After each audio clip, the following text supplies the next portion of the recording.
Det med konfirmanderne. Ja.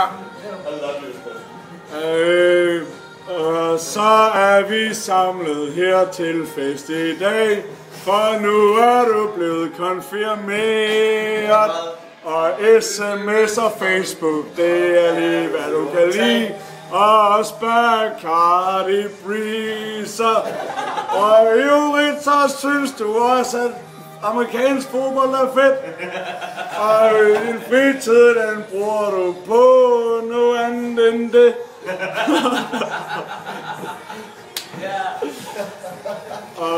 Og derfor er vi samlet her nu til fest. For nu er Jon blevet konfirmeret. Ja, tillykke Jon. Tillykke. Tillykke Jon. Tak, Jon.